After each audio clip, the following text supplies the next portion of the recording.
Imagine só que você participa de alguma organização religiosa, aí vai numa igreja, numa sinagoga, em qualquer outro centro de culto, convida um amigo seu e por conta disso você é preso ou até mesmo morto. Que loucura é essa? Quando a gente lê o capítulo 21 do livro de Atos dos Apóstolos, a gente vê que o apóstolo Paulo passou por essa situação e nós vamos entender no vídeo de hoje qual é o contexto histórico-cultural que a Bíblia revela. Antes de irmos para o vídeo, não se esqueça, se inscreva no canal, ative o seu sininho para receber todas as notificações, curta, compartilhe com seus amigos, venha nos fazer uma visita num tour guiado, porque aqui no Ibarque você embarca na história. Olá meus amigos, eu sou o Thiago Sinato do Ibarque e hoje estamos aqui para falar sobre o capítulo 21 do livro de Atos dos Apóstolos, quando o apóstolo Paulo, terminando a sua viagem missionária, chega em Jerusalém. Nessa época, nós estamos por volta do ano 57 depois de Cristo. Bom, quando Paulo chega em Jerusalém, ele fica sabendo que estava rolando uma fake news ao seu respeito. Você que achou que a fake news era uma coisa moderna e se enganou. You are fake news. Sir, Go ahead. can you stay? Bom, Paulo estava pregando Jesus Cristo a judeus e gentios ao redor do mundo, principalmente na região que nós sabemos hoje que é a Grécia e a Turquia. Ao voltar para Jerusalém, pessoas, principalmente da comunidade judaica, estavam chateadas com Paulo, porque tinha circulado a história de que ele estava renegando as tradições judaicas e indo contra o seu próprio povo. Isso não é verdade. Paulo era judeu, assim como inúmeros outros discípulos, e manteve por toda a sua vida as suas tradições religiosas. A única questão é que ele entendeu que Jesus Cristo era o Messias prometido aos seus antepassados pelas profecias da Bíblia hebraica. Portanto, em momento algum, Paulo abandona as suas tradições. E o que acontece?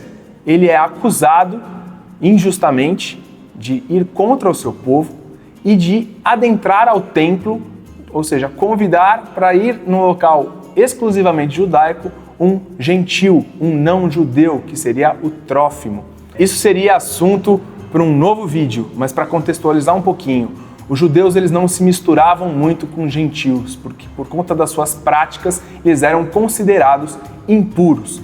Em razão disso, no próprio templo você tinha uma separação entre algumas áreas que eram permitidas para que os gentios tivessem acesso e áreas que somente os judeus poderiam entrar. Tanto é que existia um pátio chamado Pátio dos Gentios, que era o local onde era permitida a circulação de qualquer pessoa e o local do templo mesmo, exclusivo aos judeus. Diante dessa acusação de violar essa norma e de entrar com um gentil no local exclusivo aos puros, aos judeus, Paulo é espancado e na chegada de oficiais romanos, Paulo também acaba sendo preso. Legal, esse é o relato bíblico, mas o que a história e a arqueologia têm a nos dizer a respeito desse assunto? Um dos maiores historiadores da época, o judeu Flávio Joséfo, relata que haviam 13 placas entre o átrio dos gentios e o acesso exclusivo dos judeus,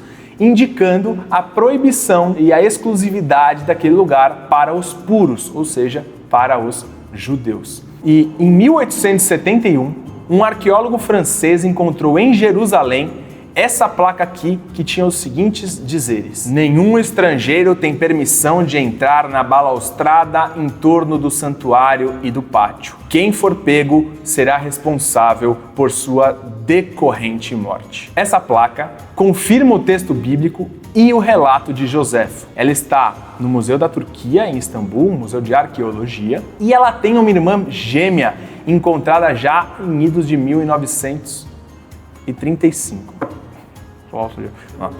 E ela tem uma irmã gêmea encontrada em 1935 e que está no Museu Rockefeller em Jerusalém. Você pode conhecer os originais dessas peças em algumas das viagens da Biblos, uma agência especialista em viagens às terras bíblicas. Enquanto a sua viagem não chega, você pode ver as réplicas aqui no Ibarque, então agende a sua visita, vai ser um prazer ter você por aqui. E o vídeo de hoje fica por aqui, meus amigos. Espero que vocês tenham gostado e que o conteúdo tenha auxiliado vocês a compreender um pouquinho melhor o texto bíblico. Obrigado pela sua audiência. Ibarque, aqui você embarca na história.